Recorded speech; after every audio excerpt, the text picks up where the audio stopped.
Hello friends, agriculture part 2 में आप सबका स्वागत है जिसमें हम ई प्राइम सीरीज का एक इंपॉर्टेंट कंपोनेंट है ये चैप्टर और शुरू करेंगे हमारे एग्रीकल्चर पार्ट 2 को। तो सबसे पहले क्वेश्चन नंबर 1 है, ये प्रीलिम्स का हमारा सवाल है।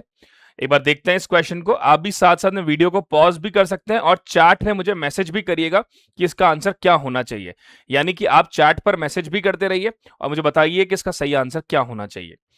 In India, which of the following can be considered as public investment in agriculture? इनमें से क्या एक पब्लिक इन्वेस्टमेंट कंसिडर किया जाता है एग्रीकल्चर में?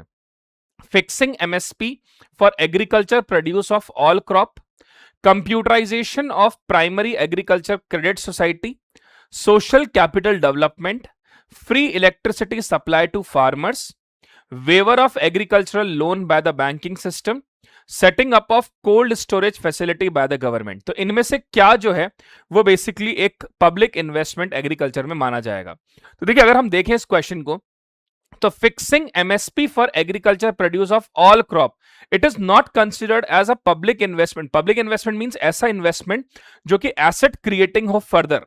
तो computerisation of primary agriculture credit society, yes this is true, primary agriculture credit society का कंप्यूटराइजेशन। फिर सोशल कैपिटल का development regarding to health, regarding to education, this is true.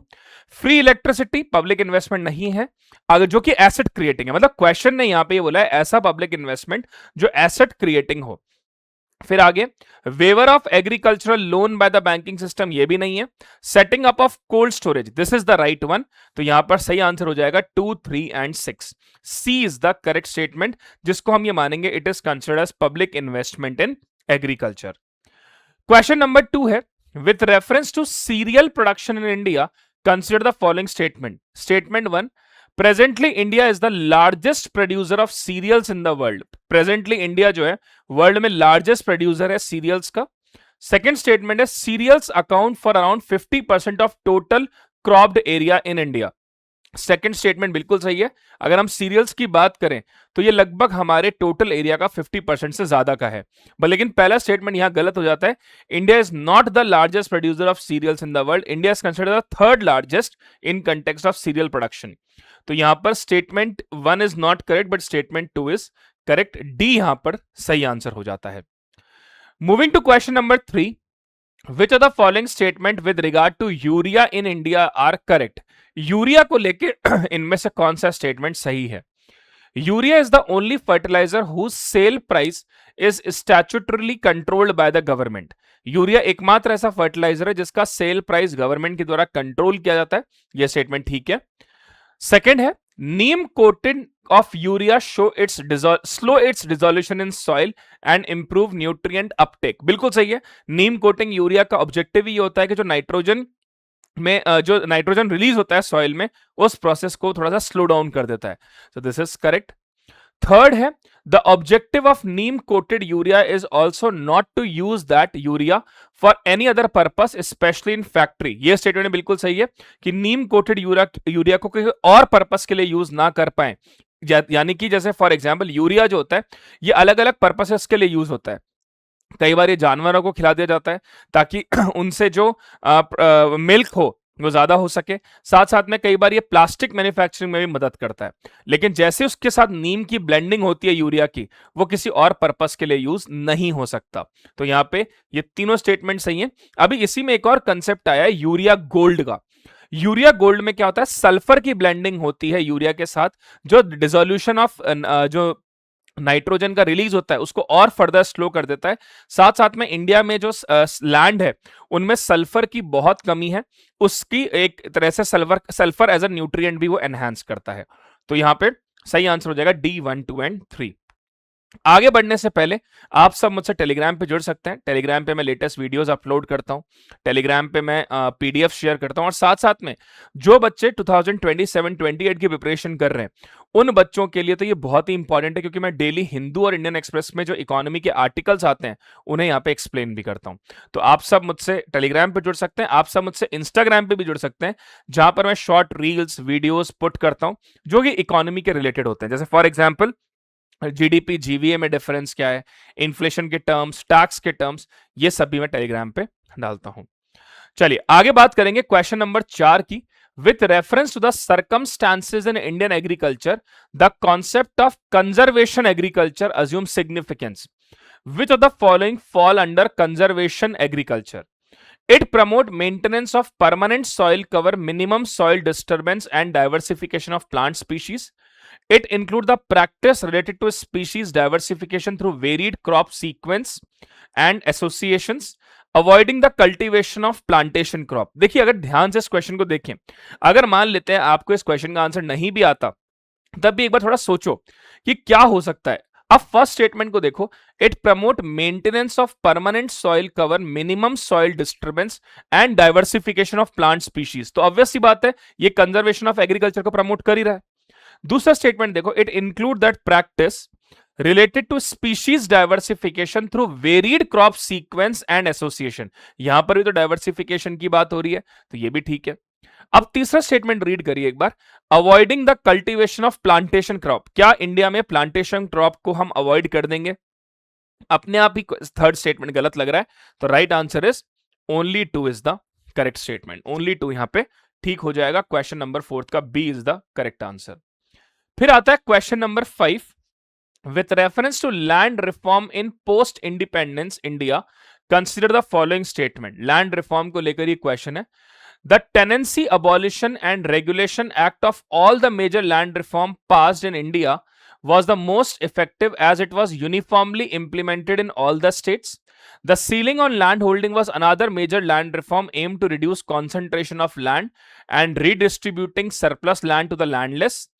Land is a state subject under Indian Constitution. Ceiling law were enacted by individual states। अब आप सब जानते हैं जब India independent हुआ था तो इंडिया ने 4 मेजर लैंड रिफॉर्म्स लाए थे। एक तो अबॉलिशन ऑफ इंटरमीडियरी, सेकंड लेकर आए थे हम लोग टेनेंसी रिफॉर्म्स जिसमें टेनेंट्स को एक प्रोटेक्शन दिया गया, साथ साथ में ओनरशिप राइट्स भी दिए गए। तीसरा था लैंड सीलिंग कि एक पर्टिकुलर लिमिट से ज्यादा कोई इंडिविजुअल लैंड होल्ड नहीं कर सकता, और चौथा था लैंड कंसोलिडेशन जिसमें अलग अलग जो लैंड्स उनको कंसोलिडेट करा जाता था। तो tenancy abolition and regulation act of all the major land reform pass in India was the most effective as it was uniformly implemented. क्या टेनेंसी एबॉलिशन यूनिफॉर्मली इंडिया में इंप्लीमेंट हुआ था? तो ये तो ऐसा तो था नहीं, कुछ स्टेट्स में हुआ, कुछ में बिल्कुल ही नहीं हुआ, तो पहला स्टेटमेंट गलत हो जाता है। Second, the ceiling on land holding was another major land reform aim to reduce concentration of land and redistribute surplus land to landlessness. This is correct. Ceiling on land holding इसीलिए लगाया गया ताकि land reform में एक तो concentration of land ना हो और जिन लोगों के पास लैंड नहीं है उनको सरप्लस लैंड ट्रांसफर कर दिया जाए। Second is correct. Land is a state subject under the Indian constitution. Ceiling laws were enacted by individual state. यह स्टेटमेंट बिल्कुल सही है, लैंड एक स्टेट सब्जेक्ट है और इंडिया में जो सीलिंग लॉ इनैक्ट किए गए थे वो इंडिविजुअल स्टेट्स के द्वारा बनाए गए थे। This is true, so only 2 is the correct statement. फिर बात करेंगे क्वेश्चन नंबर 6 की। इन context of Indian agriculture markets the term cobweb cycle is best associated with. ये कॉबवेब साइकिल क्या होता है? recurrent fluctuations in farm gate price caused in inadequate storage and transport infra, price volatility in agriculture commodities driven by speculative activities in wholesale market, periodic change in agriculture output due to alternate year of monsoon surplus and drought condition.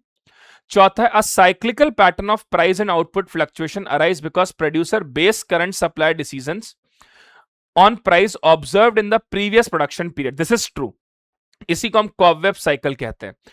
Cobweb cycle का simply से मतलब है एक ऐसा cyclical pattern जहां पे price और output fluctuation जो अराइज होते हैं वो इसलिए होते हैं कि प्रोड्यूसर्स ने जो करंट सप्लाई डिसीजंस लिए हैं वो बेसिकली प्राइस ऑब्जर्व उसने किए थे प्रीवियस प्रोडक्शन पीरियड के, यानी जो अभी की उसकी सप्लाई है वो प्रीवियस में जो प्राइस प्रोडक्शन पीरियड था उसको ध्यान में रखते हुए लिए गए थे। तो the right answer will B D. D यहां सही हो जाएगा।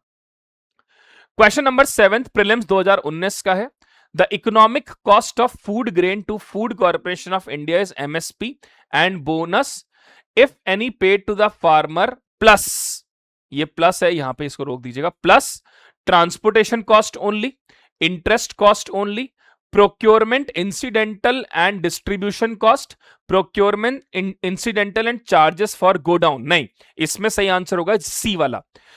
Economic cost of food grain जो होता है, जो एफसीआई ने बताया, उसमें MSP and bonus if any paid to the farmer, कोई भी एमएसपी या जो बोनस फार्मर को पे किया जा रहा है, उसके अलावा उसमें क्या जुड़ता है, उसमें जुड़ता है procurement incidental and distribution cost, यानी प्रोक्योरमेंट करने की कॉस्ट और साथ साथ में डिस्ट्रीब्यूशन करने की कॉस्ट, ये दोनों इसमें जुड़ते हैं।